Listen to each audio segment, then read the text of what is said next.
After 18 years living in the West, 4 years in the UK, and 14 years here in Australia, I am finally saying goodbye and moving back to Ghana for good, and here is why.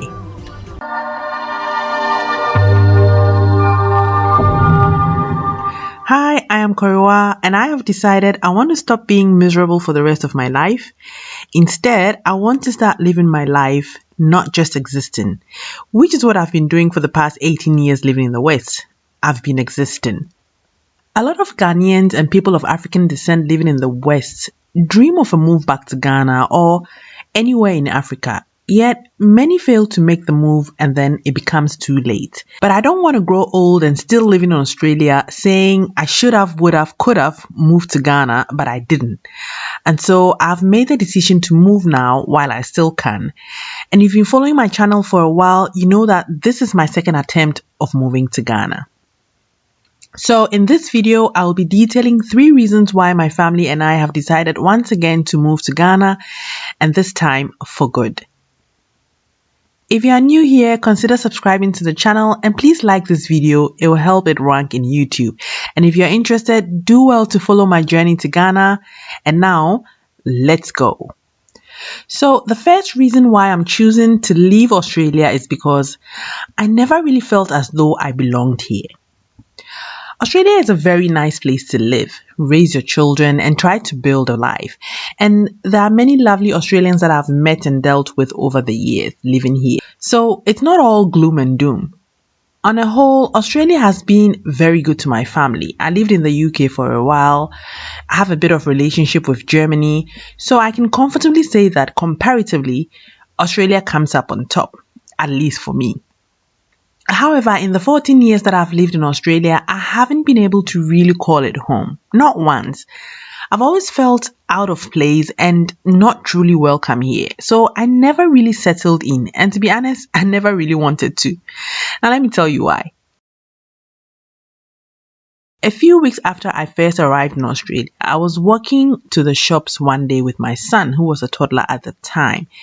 It was a beautiful sunny day and I was enjoying the scenery of my new surrounding, whilst pushing my son in his stroller along a busy road in a nice little suburb here in Melbourne. Then, out of nowhere, a red pickup truck, or ute as they call them here, came speeding down the road towards us, and as soon as the passengers in the car spotted us walking along the road, the driver screeched to a loud halt next to us. The ute had about 3 or 4 people in it, and the driver, as he got right next to us, screamed at the top of his voice, "F off back to your country, you're not welcome here," and some other obscenities which I won't be repeating here. And then the ute sped off. Now, this incident was a very shocking, emotional and embarrassing experience for me, and that was when I had my first sense of not being welcome in Australia. But most importantly, my son's reaction to this incident left its mark on me. He was scared and crying uncontrollably. At the time, he was too young to understand what the driver had said, but the screeching of the car tires and the screaming by the passengers left him very shook and upset. And I knew right there and then that Australia wasn't my home. And my son will always be considered a second-class citizen in this country. You see, there are 3 types of people in the West in the way they react or relate to immigrants. The first category is the ute driver that I just told you about. They just don't like you, and they tell it to your face, no pretense there. And to be honest, I'm quite thankful to this category of people. At least they are not pretending to like you when in fact they hate you with a passion. And this category of Westerners have helped me to not forget who I am and where I come from. The second group are the pretenders. They don't like you, but they pretend as if they do, and then stab you in the back any chance they get. They are the worst, and I've met quite a number of them here in Australia, from work colleagues to neighbors and everything in between. They will smile at you for as long as they need to. They will use you and make you feel all important. But when they have no use for you is when you will see their true colors. Or they will simply talk about their disgust of you and your kind behind your back, but never to your face.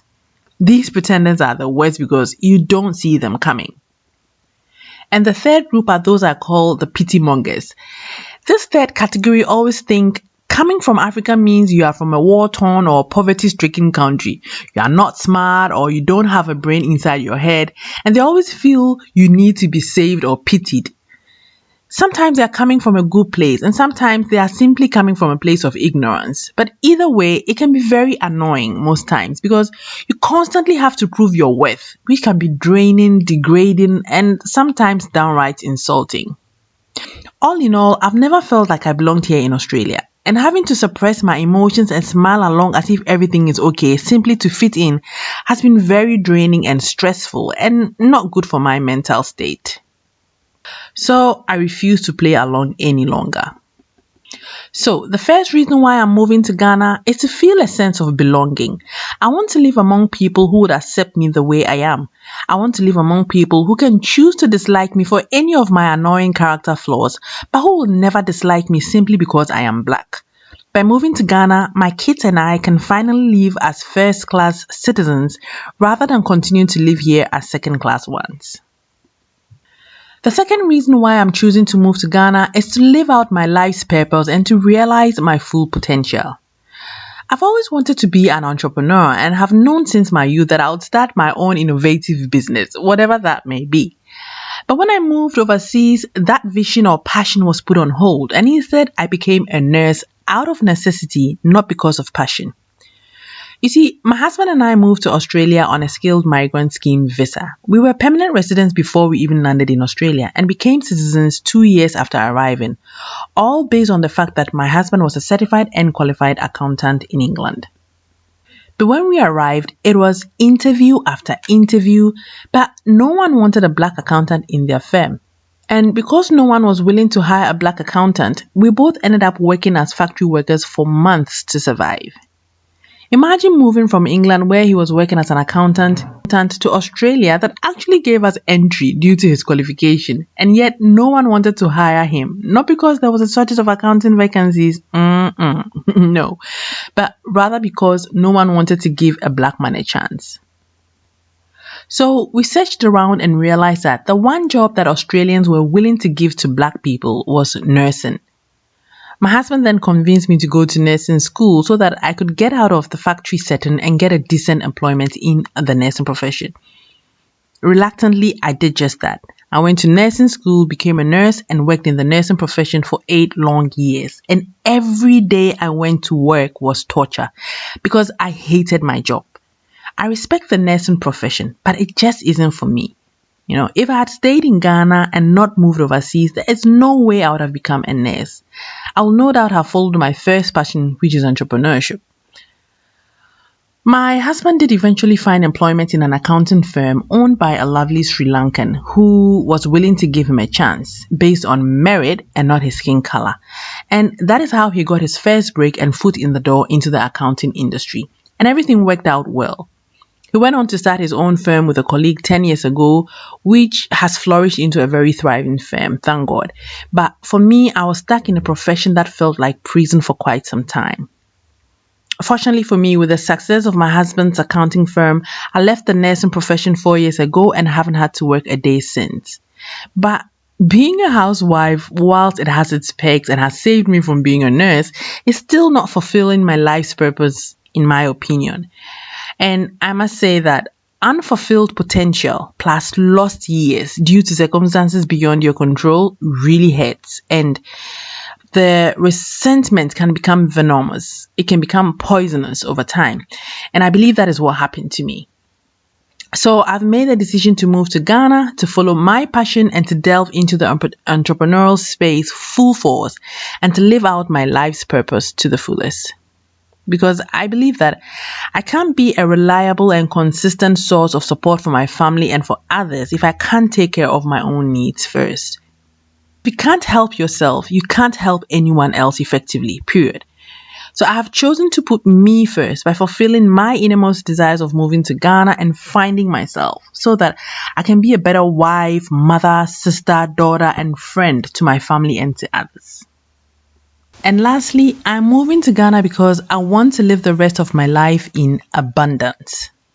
Now, a lot of people measure quality of life against Western standards, infrastructure, good roads, social security, la di da di da. But for me, it's always been about quality and not quantity. And I say this all the time. What Ghana lacks in infrastructure and Western conveniences, it makes up for in natural resources, being treated with dignity and respect by your fellow human beings, good weather, good food, being surrounded by good hearted people, beautiful culture, and the ability to thrive and be accepted for who you are and not by what shade your skin color is. That for me is abundance, and it is a quality of life rivaled by no other. No Western standard of living can measure up to the quality of life that you can enjoy in Ghana. And for me, that is reason enough to move to Ghana. Here in Australia, my family and I have been blessed with numerous Western amenities. We live in a nice house in a beautiful golf estate. We drive good cars, etc., etc. And for that, I will be eternally grateful. But all of that still doesn't fill the void that I feel within. I believe Ghana doesn't have much, but at the same time, it has more than enough. More than one will ever need to be truly happy and fulfilled. But I am not disillusioned. I know that moving to and living in Ghana is going to be filled with so many challenges, uncertainties, and downright annoying situations, especially after having lived cozily here in the West. And so I've had to prepare for the move with that in mind. So, as I move to Ghana, I am preparing for the West, but I am definitely hoping for the best. At the end of the day, I strongly believe that the only rewarding change you'll experience in life is the one you dare to make yourself, despite challenges you may face. I'm choosing to change my circumstance by moving to Ghana. What about you? Let me know in the comment section below what you have decided to do to change your current circumstance. Kindly like this video if you've enjoyed it. Follow my journey as I move and settle in Ghana with my family, and I will see you in the next video.